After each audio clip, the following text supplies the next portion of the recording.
Sometimes when technology, it's interesting. It's I guess our phone will always be a good resort. But you had started talking about if your son decides he wants to be a doctor, and that's when you started to break up. You talked about the virtues, and then you talked about what you would want him to know if he decided that's what he wanted to do. Yeah. Yeah. And not remembering exactly where I was, I Mm-hmm. do remember the three main points. So you were asking what things is it important for my son to learn, in my opinion. Mm-hmm. The first thing I gave you was not just knowing virtues, but embodying a set of virtues. Mm-hmm. Uh, the second thing was knowing about uh, the history of Black people. Mm. And the important takeaway message is not the specific factoids that we often give about Black history, Mm-hmm. but having an accurate understanding of where we have been racially throughout Mm-hmm. history. Yeah. So, where we have done great things, what those great things were, when we had done them, Mm-hmm. so a time frame, and for me, that puts our current condition in context, Mm-hmm. so that rather than looking at our plight as you know permanently at the bottom of important indicators, Mm-hmm. historically we've been at the top of most important indicators Mm-hmm. uh, on the world stage. Where we are now is really numerically a blip in history. Mm. But that leads to the third thing, and that is what we can and should do, or what we should know to get out of our current condition. Mm-hmm. And the essence of the message is twofold. That number one, we're not responsible for our condition in the sense that we woke up and decided to be at the bottom of every indicator. Mm. Okay, so that the onus for that rests with primarily Western European powers, Mm. white people, and Arabs to a degree as well. Mm-hmm. Um, our culpability in that is that our response to that onslaught has not been appropriate. Mm-hmm. We have essentially lived an existence for the past 400 years or so where there's a group of people waging war on us, and rather Mm. than defending ourselves or waging war back, we're trying to love them out of warring against us. Mm. And it's that's not how life works. And so I think if we're going to raise young men who can be of service to themselves and their families and their community, they've got to have a dispassionate understanding of the world they live in, Mm-hmm. and be willing to say and do things that may make other people uncomfortable, that will almost certainly make other people uncomfortable. Mm-hmm. But if my well-being is contingent upon your discomfort, you're Mm-hmm. gonna be uncomfortable. Mm-hmm. I'm not gonna sacrifice my well-being just so that you can be comfortable. Well, But that's what we're currently raising our sons and daughters to a lesser degree. But I stress sons here because you're asking me about sons in right, particular, right. Mm-hmm. and Mm-hmm. also because in a biologically men are wired to do the very thing that we're telling them not to do. Mm. Men are wired to confront hostile forces, uncomfortable circumstances, and to provide for and protect their wives, their families, and their communities. Yeah. And we are essentially teaching them that it's wrong to do that, and it's wrong to think in terms of doing that. That's a Wow. problem. Wow. You said a lot of things there. Uh, well, first of all, let me respond to the last thing because I'm fascinated by, even though, we're science education researchers, we've come to realize the historical context is so important, right? As we delve into it. Um, but what have found fascinating is when you talk about wiring, wiring is one of those things that it's been interesting to what should I say? Not necessarily study, but to see where the indicators for those are. I say that because when we talk about Africa, we're talking about there's sections, of course, that are matriarchal, right? And there are other sections that are patriarchal. And one of the things that I've done by talking to historians is seeing how our roles in many ways have been different from them now.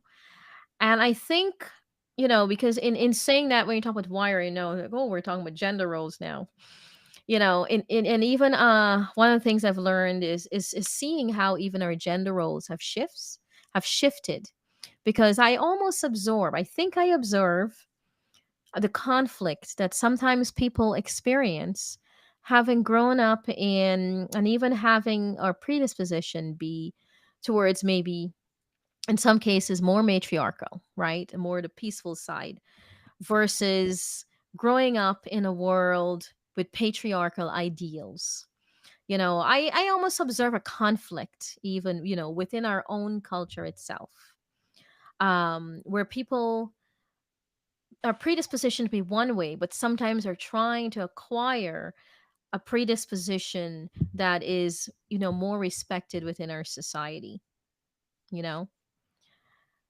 And feel free to, and I'm gonna, I'll talk a little. Just feel free to stop me at any point, you want to jump in. But I'm just kind of sharing some of that perspectives. I think that's something we still, even as a culture, need to work out, because it's been interesting, as I delve into different types of research to really understand what's going on and why. Um, I'm tempted to suggest and believe that when we try so hard to align, if we're part of the Africa that's more matriarchal, and we're trying so hard to align with patriarchal predispositions and orientations, it's almost as if I observe a conflict, even within ourselves, within even the way we respect, the matriarchs in our society, because that's a big thing. So I mean, we're like, wow, going into gender issues, maybe there's like a whole lot of podcasts there. you know but I can say, based on what you said, um when you talk about character, one of the things that sometimes concerns me, when you're saying with us needing to do more for ourselves, is seeing even some of our strivings and some of our goals, and how they sometimes align with, um trying to obtain that symbolism, that symbolic nature that impacts on our progress, right? And I say that because what's sometimes troubling to me is exactly when we try to achieve that without making sure that the character accompanies it, right? For example, if we trump talking about Black Pride, but then we do what the same thing, we replicate what white Western culture is doing, in terms of aiming for that symbolism versus aiming for that character. I almost have observed in our culture, having been in different spaces, how we sometimes run into trouble, um, Catherine, let creating a me conflict. just Hmm. one say our culture. You're Hmm. referring to our culture as Western culture, or our culture in terms of African culture? Our culture in terms of African culture in a Western setting. Okay, all right. Yeah. Um, because it's been interesting to see that there are different aspects to it, right? And Yeah. it's interesting to see how, and I say that because, for some of the research I've done, I get to see how, for example, and I know people are not going to like this, how white Western culture aligns more, the goals align more with aspects of the people we other, for example, right? Because we have the matriarchal part um of African culture, and then we have the patriarchal part of African culture, right? And so the patriarchies, there's an alignment in those types of thinking. Um, but one of the things that concern me, even with character, is sometimes the the erosion is very subtle, And the erosion tends to, um, let's say, for example, we want to make sure we have our children, have character, right? Whether it's honesty and the different virtues you mentioned. And it's important for a lot of reasons because, first of all, those virtues are good in of themselves. But in attempts to progress, if we think we're going to acquire that by being less than virtuous, we don't realize that less than virtuous nature, even if it's allowable in one culture, it's not necessarily allowable in ours. It's more easily manipulated and can lead to our own destruction, right? Wait, you look like you were going to say something. No, I'm listening and I'm following you. Mhm. And if you want me to, I can say something. Go ahead. So there's a number of thoughts that come to mind with what Mhm. you've shared, and I'll share a couple of points. One thing I'll comment to on the role of culture, um, and this is important, I think, for parents who, I, when I'm asked to speak to parents, or when I have a group of parents that follow the books that I write, and so I send regular messages to them with ideas of parenting ideas. Mhm. And Nice. when I do that, I understand that there are levels to which parents are going to make change and not make change. Mhm. I fast. I do a 7-day fast, 2 to 4 times a year. Mhm. My wife think I'm crazy. She said I'm never gonna fast not one day if I got food. So I would not go to parents and say, hey, you must fast, because I know a lot of them do that. All Right. right. So I contextualize what I'm going to say with that Mhm. understanding. All right. We can try to embrace the idea that there is a Black American culture and Mhm. try to adhere to the Black American culture. A lot of us do that. I think it's a problematic approach. Mhm. I think it's problematic because the culture that we identify as Black American culture is actually a poor white European culture. Mm. And I think, what's his name? Um,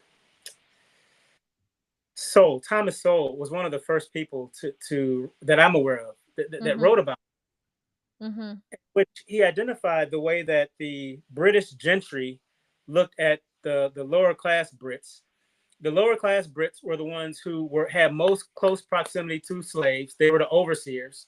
Mhm. And so the characteristics that we attribute to ourselves as Black Americans are Mhm. actually just white, poor white British character traits that we have claimed for ourselves Mhm. based on the proximity that we had to them.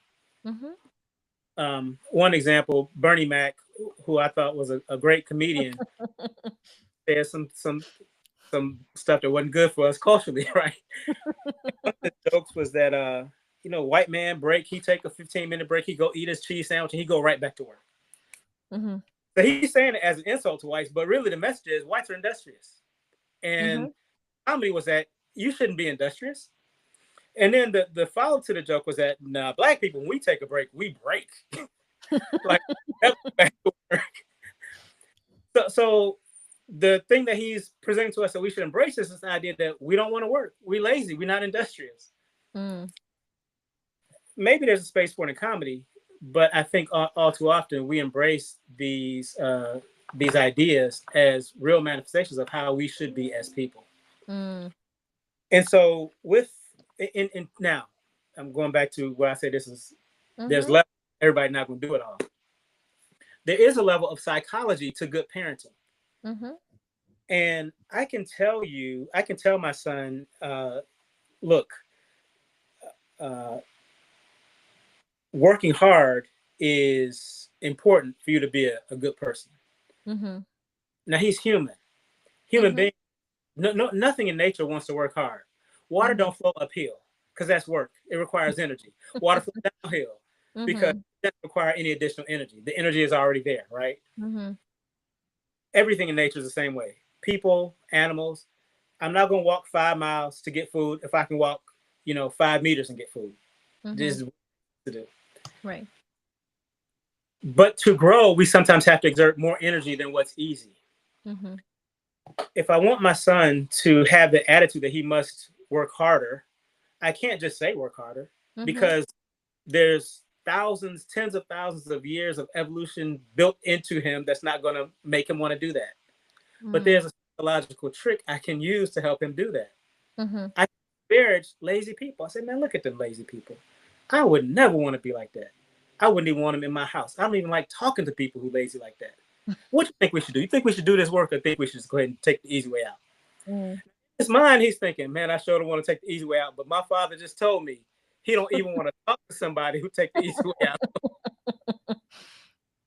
And so when it comes to these issues of culture, Mhm. I think what we sometimes embrace as Black culture, we have to stigmatize in a negative way. And it's not in a false way. We're not making anything up when we say, look, that is some poor white trash behavior. Now, you can do Mhm. that if you, but understand that where it comes from is not our Mhm. ancestors. This is what was given to slaves by the poor white trash who was made to whip them when Mm. they got. Now, do you want to do that? And usually they're not going to say, yeah, I want to do that. Say, no, I don't really want to do that. Okay, so how do we want to do this? Mhm. All right, so that's the first point I wanted to make. And the reason I say that and stress it is because virtues are hard. And you alluded to when you said there's going to be this natural erosion. Of course, there's going to be erosion. Mhm. Don't nobody want to do no hard work. Mhm. And this we shouldn't be ashamed of saying that. That's a normal biological disposition that we have. Mm. The second thing I wanted to speak to was this idea of, and this also comes from the white culture that we're enmeshed in, this distinction between matriarchy and patriarchy. Mhm. If we look, and when I say look at history, I would say you could even go back to Herodotus, Mhm. who wrote history at the time of the Greeks. Mhm. Herodotus is very clear in documenting how these various white tribal groups lived, Mm. for what was then the known world that he traveled, mostly around the Mediterranean and some of the outlying areas. Mhm. They did not have a concept of a man and woman working together side by side. Mm. Their concept was that somebody has to be superior. Is the Mhm. man superior? Is the woman going to be superior? Yeah. I mentioned to you earlier that my wife and I, for our honeymoon, we did a study trip to ancient Kemet. Mhm. When you're in Kemet, many times the Sutan, that was our word for king, what the Greeks called the pharaoh. Mhm. Many Sutan was depicted in a statue. Mhm. Very often, the Sutan was not alone. Who do you think was next to the Sutan in them statues? It was his queen. Mhm. And almost always they were sitting there side by holding hands. In many African cultures, I will say it this way: there are some African cultures that are patriarchal, meaning that possessions run through the male line, naming runs through the male line, the village that the family is a member of runs through the male line. Mhm. There are other African cultures where things that are matriarchal in that those things run through the female line. So Mhm. that run through the female line. Mhm. The support runs through the female line. And there's good reason for both models. Mhm. Rarely have I seen, I'm not talking about African cultures that have been subjected to colonial ideas. Mhm. I'm talking about African culture prior Mhm. to colonization by the Europeans. Mhm. Very often, there's no sense that in matriarchal cultures, women are superior, Mhm. or in patriarchal cultures, men are superior. Mhm. It's just a different way of organizing the things of import in the society. Mhm. Absolutely. And so for us, what I think this current society is getting away from, there's been such a push against, I'll say, gender roles, but really the Mhm. push is against biological gender. Mhm. And it may be sometimes couched as gender roles, but Mhm. testosterone is a hormone in the body that makes the body function a certain way. Mhm. Proof for this is when you have the sex people that do the sex change, and if Mhm. you who now has to take testosterone, there's been some anecdotal reports where they say, "Man, this testosterone, when I take testosterone, it makes me much more uh, sexually aggressive. It's Mhm. much more hostile." Mhm. I saw one video of a man who was taking estrogen, who transitioned to being a woman, saying that he was having difficulty controlling his emotions. He said, "I would just be in a meeting, just break down crying, didn't know why." Mhm. Because you a man, a woman load of hormones that for you as a woman, Catherine, it took, Mhm. I don't know, 20, 30 plus years to learn how to manage them hormones. Mhm. Women should be glad that men don't go around knocking each other and other people out, because testosterone gives you so much energy and so much drive.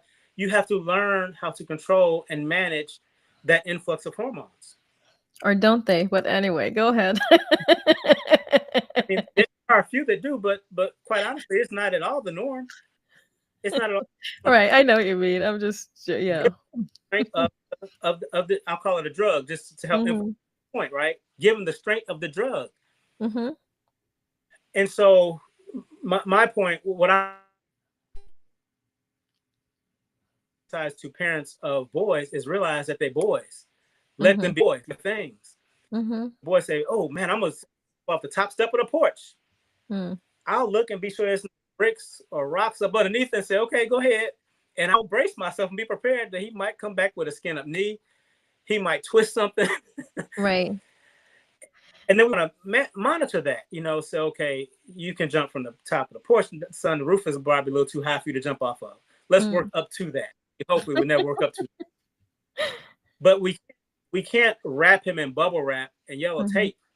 I think he's going to go through life because we're really restricting what that drug, that hormone, is Mhm. pushing, driving him to do. I Right. want to share this with the audience. There's Mhm. a book by Carol Hooven. Carol Hooven's a researcher at Harvard. The Mm. book is called T, The Story of Testosterone, The Mm. Hormone Dominates and Divides Us. It's a Mm. phenomenal book, and I Mm. encourage to read it. Not only Mhm.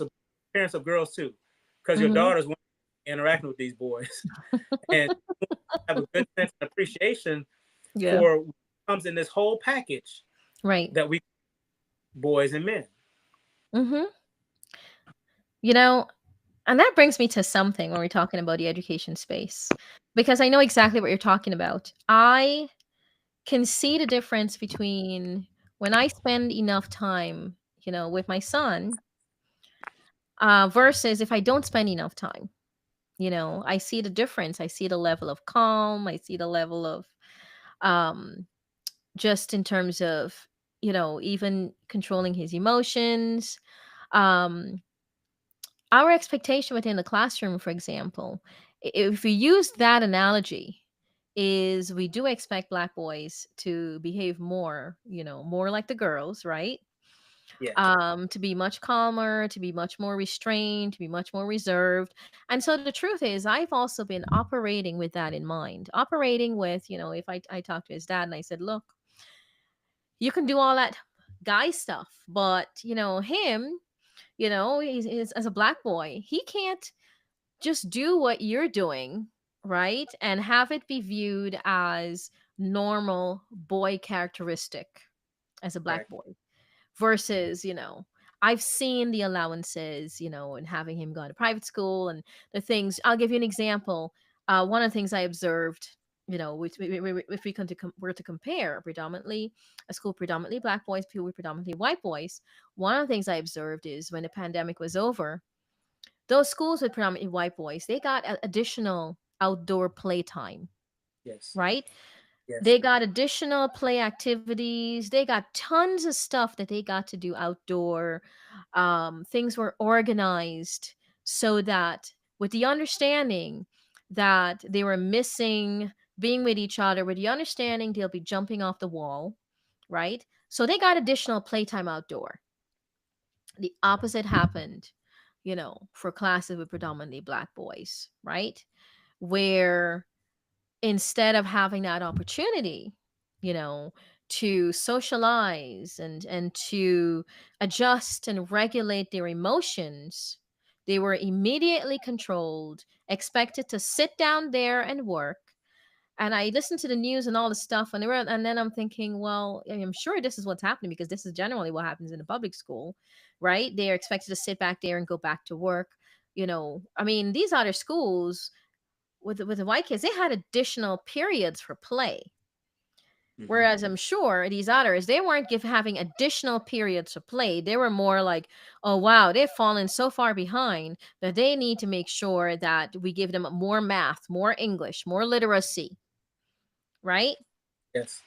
And so, these are the things I think about. Even as parents trying to prepare our sons, and I'm only focusing on boys intentionally, mainly because I think in even though I was a female in the K-12 space, I started to realize, in terms of raising a boy, wow, the even I didn't really have that concept of, okay, well, a boy's gonna do this because, not so because he's just functioning differently, Yeah. right? And we often don't have that, right? We have that um uh oh, okay, they're just giving me a heads up there. Recording, for some reason, it says your recording stopped. I'm not sure why.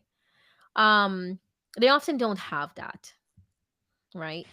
And Yes. so they're forced to, in so many ways, go against the grain um, of who they are in development. And oftentimes, we as parents, we try to help them adjust and cater to a world that, you know, don't have that consideration for their development. Right. And that being masculine, the more masculine, is considered negative. I mean, think about it. Those African countries have female presidents, before we probably will ever get to that, um, because of the way we embrace and because of what's important. Yes. Yeah. Yes. Yeah. I'll share another book that falls in line with what you're sharing about gender and education spaces. Hmm. It's the author is Christina Hoff Sommers. Okay. Sommers is Sommers, Hmm. and the book is called "The War Against Boys." Mm. The war against boys. How misguided feminism is harming our young men. And I came to see the problem here the same as you, as an educator, Hmm. and the structure of schools. I don't know that it's, well, Hoff Sommers would say it has been intentional, but schools are predominated by women. Most of the teachers, I think 80% are female, Uh, white females in particular. Um, elementary. and, and Yeah. so much of the expectation is based on the people who are setting the expectations. Mm. And so yeah, there is, I mean, even just the idea that you're going to be in school from, I don't know, 8 to 3 every day, Hmm. and you're going to do most of your work seated at a desk, and if you get up and walk around too much, then you're a problem. Mm. That structurally is wired against boys. Hmm. I will say though, for parents of boys, black boys in particular, who have children in schools, my belief is that every black parent is a homeschooler, whether Hmm. they go to school or not. Mm. And so we need to spend a lot of time when our children are home with us, first making sure that they do have time with us at home, Hmm. but when they're Yeah. home with us, shoring up what's not done in the schools. Hmm. And so it's vital that we have either we have space for our children to go run and play, Hmm. or we create space for them to go run and play. That Hmm. we spend a lot of time wearing them out, especially in the summertime. I mean, when Hmm. they get home, they should fall out, pass out, sleep. That means they did a lot of running and playing and working Yeah. outdoors in the sun. But they need that for their physiological and their psychological development. Mm. And I don't I don't think that we should remove I don't think we should put them at unnecessary risk, but it's very dangerous for their development to remove risk from the equation. Hmm. That's how human beings learn, is by having some risk. Right. And I tell my sons that my job as a parent is to ensure that you don't aren't exposed to irreparable risk. Mm-hmm. They say, well, what does that mean? Irreparable. It means Mm-hmm. you can't repair it. So I'll say, ride your bike down the hill fast. And if you Mm-hmm. fall off the bike and you skin your knee and scratch your elbow, that will heal. But I'm Mm-hmm. not going to let you ride your bike down the hill in the traffic because if you get hit by a car, that we can't fix that. Right. And they get the message. So Mm-hmm. daddy doesn't mind watching you. It's hard to do it, but I will watch you do something and think to myself, boy, he about to get jacked up. But I Mm. won't let you get jacked up to the point where you have something that won't heal. Mm-hmm. The reason risk is important is because those those cues are sent to the brain, and that's what the brain is going to respond to. Okay, Mm-hmm. don't do this in this way again, because that will lead to a problem. Mm-hmm. And if their space is too safe, their brain doesn't learn to navigate these unsafe spaces. Mm. Okay. Wow. It's interesting. I could see that also working double fold, right? In terms of their space being too safe. Um, because sometimes, yeah, I see what you're saying. I'm thinking of the flip side too. Because being in safe spaces, and I know you're not thinking of safety necessarily in that way, like being in an unsafe space, but it's also helped create a contrast between expectation about what is safe and what is not, right? In other words, with that contrast sometimes comes a degree of acceptability or not acceptable, right? If and I when I say safe, um I'm talking about safe in terms of the experiences sometimes that we go through for being black, right? Um, Are you speaking of physical safety, psychological, emotional? I'm thinking mostly psychological, mostly. Okay. Okay. But for some people, while it might be psychological and emotional for us. For some people, it may be physical too, right? Yeah. Yes. Because different levels of danger. Yeah. Um, because sometimes having that safety net growing up can instruct you to not go into that danger zone or to come out of that danger zone. And so the question is, how do you get that balance to have high expectations, to see that that's a danger for everyone versus Yeah. low expectations of, yes, I've been in a danger zone. This is what I expect, this is what I see. And maybe is it hard to um and I think about the difference between someone who's focused on building infrastructure versus even someone who is surviving, right? Yeah. um What here's what I'll say though, and of course, without knowing specifics, it's hard to determine what that line is, and that's something that mhm, each parent's going to have to decide on for themselves in the moment. But mhm, I think we should think through in advance what our individual lines are. mhm, A person won't learn what danger is unless they have some reason to know the consequence of the danger. mhm, You don't always have to know the consequence by experiencing it yourself personally. mhm. You can see somebody else experience it and okay, I don't want to That's do that. true. Mhm, But if there's no indication anywhere in life of the danger, then when they first encounter it, they're not going to know that it should be avoided, or sometimes danger can't be avoided, it has to be navigated. They're not going to know how to navigate it. mm, Okay, so for example, we have some metal poles in the yard, mhm, and they sit out in the sun and they get very hot. mhm, I'll tell my younger son we need to move those poles, mhm, but you might want to get something because they're hot. mhm, So he goes over and grabs a pole and drops it, yelling, "Oh, burn me! I didn't know it was hot." I said, "I mhm. told you it was hot." What you want me to do? Mhm. Now you Yeah, know when you right. see metal that's in the sun, it's going to be hot, and you got to figure out how to handle it. Okay. Mhm, All right. So could I have protected him from that? Of course, I could have, mhm. but I want you to develop a sensitivity and awareness to this potential danger. Now he will never forget that lesson, not to touch hot metal like that. In fact, Mhm. that may even transfer to other things. There may be other materials. I wonder, can I touch this? I might Mhm. approach it more gingerly. So the long and short of it is, and that did not really happen. I just made that up. Mhm. But the long and short of it is, children do need to be exposed to. They need to actually be put in some of these situations to better Mhm. not just appreciate, but for the mind to actually internalize the danger Mhm. and then develop strategies for navigating it. I will also add that I asked the question initially if you were referring to physical, emotional, psychological. Mhm. Yeah. Our children need to be exposed to all these various forms of danger. Mm. As adults, we got jobs. We work with people. I'm just going to say we work with crazy people Mhm. of all types. Mhm. Sometimes the crazy people work under us. Sometimes they're at our same level. Sometimes they are supervisors and bosses. Mhm. And we all have to figure out how do we navigate this person's issue.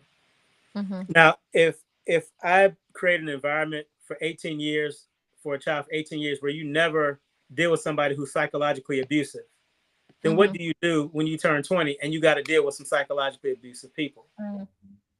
or some people who Well, are emotionally abusive? yeah. So even if it Yeah. means they need to recognize some of the traits in these people, I Mhm. look at that as an essential life skill. Mm.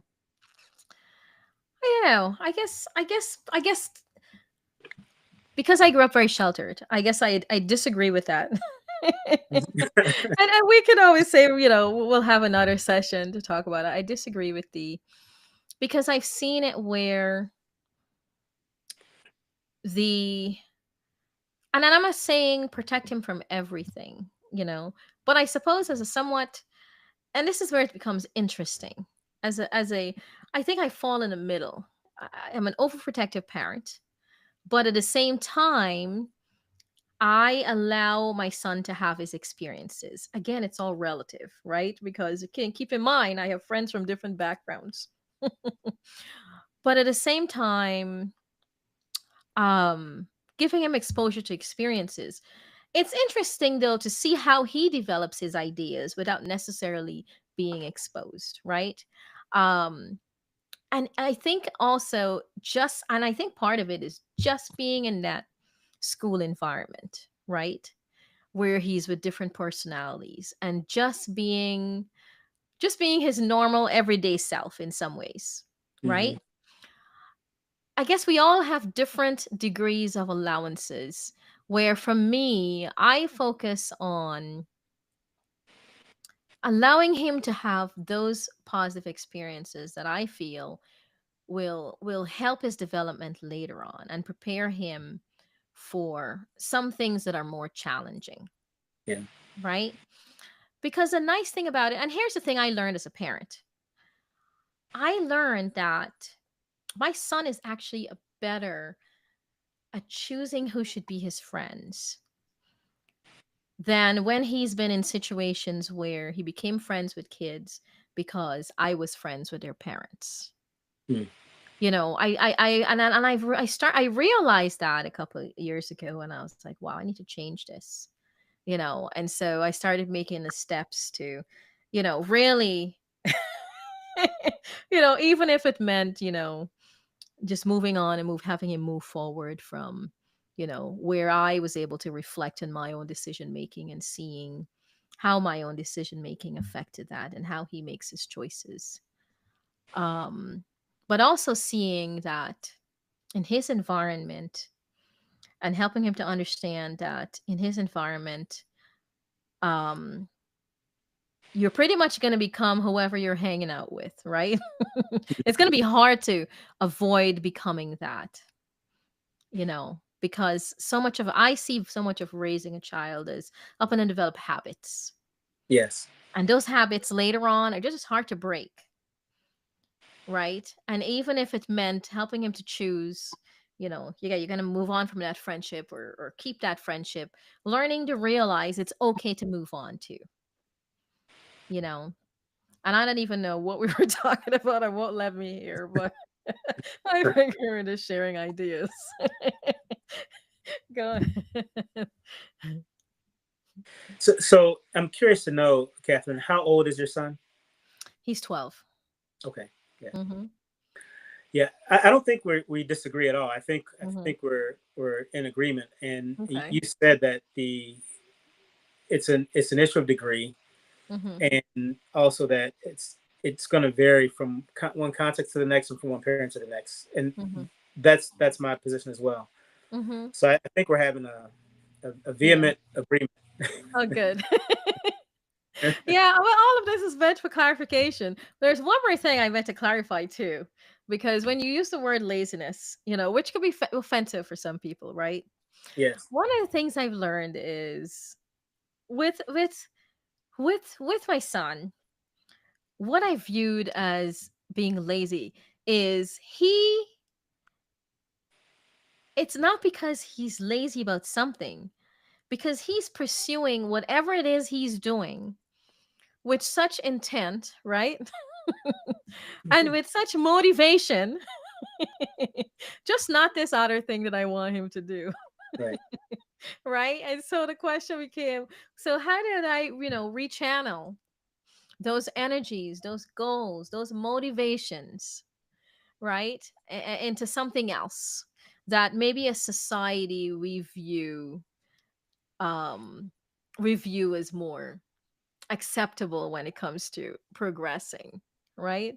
Mm-hmm. I meant to address that because I know we'll have people who hear that who will be offended, which is okay. But I guess I was also a little bit like, what, They're like, no, like that's what the world's been calling us lazy. And I Yeah. know you don't mean that, and I'm saying that intentionally because I know you don't mean that. That's how Black people are, but some people can construe that. And again, having read one of your papers where you actually talk about um people be focusing on negative attributes, Right. right, and psychological antecedents. That's your word. I quote that paper that you wrote quite a bit, by the way. So I Thank wanted to clarify that you're not saying, oh, this is how Black people are, you know No, not at all. I think that I mean the point I was making earlier is that what's portrayed about us is not who we are inherently. It's not who we've been historically, but I would argue it's who we are becoming, who we are fast becoming. Um, there's so much I could say about that, and I've had a yeah. number of instances the past few days which are solidifying this idea Mm-hmm. in my mind. And much of much of what we are experiencing as a race of people Mm-hmm. is not only us. It's just I the was about large to say, society that we're in. I mean, yes. we were talking about boys and black boys and the war against boys. That's written for all boys. Mm-hmm. But you gave an example where it's exacerbated for black boys. Yep. So much of the challenges we see are just hitting us harder and they're more Mm-hmm. pronounced given the way we're currently positioned. Yeah. Um, One of the there's a quote. I think the coach was Tom Landry. It was one of the older Tom Landry era football coaches, Mm-hmm. and he was asked how he sees his job as a coach, Mm-hmm. and he said basically, my job is to make a group of men do what they don't want to do in order to achieve what they want to achieve. Yeah. Mm-hmm. And that's a very powerful way of looking at Mm-hmm. your job as a coach. It's a powerful way of looking at your job as a parent. Absolutely. And so everybody wants the big fancy car, the Mm-hmm. big paycheck, the beautiful, every boy wants the beautiful woman to be his wife. Mm-hmm. Those things require work. It requires us doing things we don't want to do. Mm-hmm. Ronnie Coleman said, everybody want to be a bodybuilder, but don't nobody want to lift them heavy weights. And so what that suggests for me is that one of the important things that we can do as parents Mm-hmm. is to give our children opportunities to embrace, well, first expose them to hardship, Mm-hmm. require them to navigate, work through hardship, Mm-hmm. and in time give them the opportunity to embrace the hardship. Let me Mm, explain what I mean when I say hardship, because okay. that might sound offensive to a lot of people too, right? Yeah.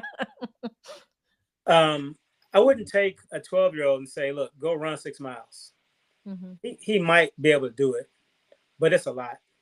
I Mhm. might say, "Look, the next month you're gonna run a mile. You're gonna run a mile a day, 5 days a week." Mhm. And then that's say the first week. Okay, the first week. And then maybe the second week, I said we're going to increase that to 2 miles. Then we're going to increase it to 3 miles. Mhm. What happens, even if you don't try, your body and your mind adjust to running 1 mile. So Mhm. by the time you've done it 5 times, the fifth time, it's like, oh, I can't believe this was ever hard for me. It's just pretty easy. Mhm. And by the time you get to the end of 5 days doing 2 miles, this is pretty easy to me. Mhm. But it requires somebody doing that, pushing you that Mhm. first step. Get up off the couch. We're gonna run this mile, Mhm. and pushing you every step after that. Mhm. Uh, I had I played soccer in high school, and our coach required if you were going to make the team, you had to run 3 miles in 20 minutes. Mm. And it seemed, as a freshman, it seemed impossible. As an eighth grader, we looked all at all the upperclassmen who made the team. Like, man, you ran all that distance in that short amount of time, and you made Mhm. the team. After having done it, I realized, oh, it's not that bad. After the third day, your body starts to adjust. The fourth, fifth day, it actually becomes, when I say easy, it's easy within context. You Mhm. can run it, you're out of breath, but you catch your breath within the first 3 to 5 minutes of having Mhm. finished the run. What happens in our current society is the moment something becomes difficult or challenging, we Mhm. take away the challenging task. Mhm. Uh, I Yep. can't remember. I think my wife, who's also an educator, she was working with a Mhm. group of teachers, and they were saying the biggest challenge they have this summer with their kids is that they can't write. Mm. They don't have the patience to sit down and write a couple of Mhm. paragraphs. I mean, dog, you can't sit at a desk in the air conditioner in the summertime and write 2 paragraphs. Mhm. We are failing as educators and as parents if we are Mhm. producing a generation who can't deal with the difficult task of writing two Mhm. paragraphs. Yeah. Right. And Mm. so we see anecdotally a lot of these instances where we are producing adults who aren't able to navigate hardship. Mhm. One last point I'll make in this vein, I talked about the big picture and how we should see ourselves as our current condition is just a blip and we can return to a great condition. We're not Mhm. going to be able to get to no great condition if we can't do no work Nope. because it requires work to do that. But for those of us who are willing to embrace this work as a challenge and as an opportunity, we have a tremendous opportunity Mhm. because now we are competing against people who don't really have, who are not predisposed to doing any level of work and very little hardship. Mhm. I mean, I'm not just talking about running 6 miles, which I think would be Mm-mm. good. Yeah. Every young man, 18 years old, who's able bodied should be able to run 6, 7 miles. Mhm. Every child who's able to sit and hold a pen should be able to write a few paragraphs, Yeah. an eloquent essay. Mhm. But our competition is moving to the place where they cannot do that. Right. So if we as parents ensure that our children are able to engage in Mhm. various levels of hardship, be able to at least understand why they're doing the hardship, be able Mhm. to observe and look and say, I do see the benefit of doing the hardship. I'm not Mhm. saying you ever have to like it. Right. I don't think I don't think Ronnie Coleman ever liked lifting the weight. Yeah. He may have liked the consequences of lifting the weights. He didn't like the weights. Mhm. They were heavy. Right. Mhm. But if you can appreciate the outcome and be able to make yourself go in and do that task, we have a tremendous advantage. Our as Absolutely. individuals and as a race of people. Yeah. Okay. Okay. So yes, I completely agree. I completely agree. And I really, that's one of the things I do talk about to different people. The fact that we think that to get students up to a certain level, that we do that by making it easy for them, Right. instead of really figuring out how to not only help them embrace the challenge, but how to help them prepare for that challenge. Yes. I'm completely. aligned with that, because that's exactly why, you know, one of the main reasons why I took my son out of school and decided to homeschool him, because Mm, I felt like, okay, you need to be trained to be able to sit and do this, right? You need right. to be trained how to, one, set boundaries for yourself, know Yeah. there's a time and place for everything, practice self-control. And he does. He has a lot of self-control for his age, right? I constantly hear, yeah, he just sits there quietly and does his work, Yeah. which is, the danger of it too, because the kid who sits quietly gets ignored because because they're not disruptive. So that's a different problem to have, right? Yes. And yeah, it's so much a part of our culture. Now the dangers and the things that I'm concerned about is we are so good at figuring out a way to turn that around and to change the value of things, right? To make sure some people are on top and that some things become more valuable, right? Mm, And let me say this, and this is unfortunately what the cycle I think society is stuck on. Society changes what's valuable depending on who's benefiting from it, whether or not it has to do with character or lack of, right? But go ahead. Look like you're gonna say something. well, I'm thinking about the idea that you're giving, and I want to say yes and no, and Okay, for please sure. do. Hopefully, I hope I'm wrong. It's great Well, to be wrong. Yeah. if we seek our value in what white society will acknowledge and reward, then Hmm. we're very susceptible to falling short because those values. Mm, yeah. I'm of the mindset though that nature imposes a value on itself that Mm. supersedes what any specific society or people in society would advocate. What do you Uh, mean? you said meaning. Yeah. What do you mean when nature impose a value? But go ahead. You were saying.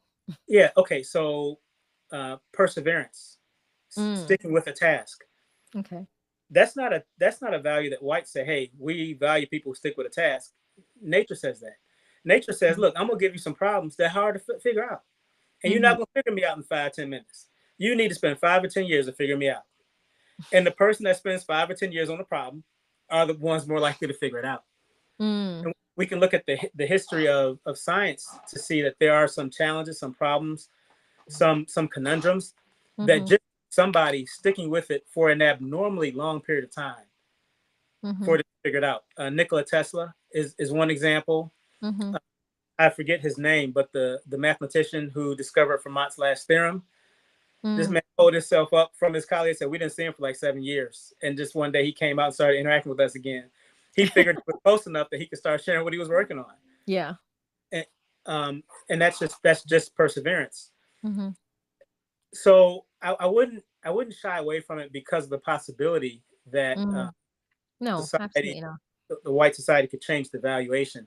Mm-hmm. The example Absolutely you gave not. Yeah. was writing. Mm-hmm.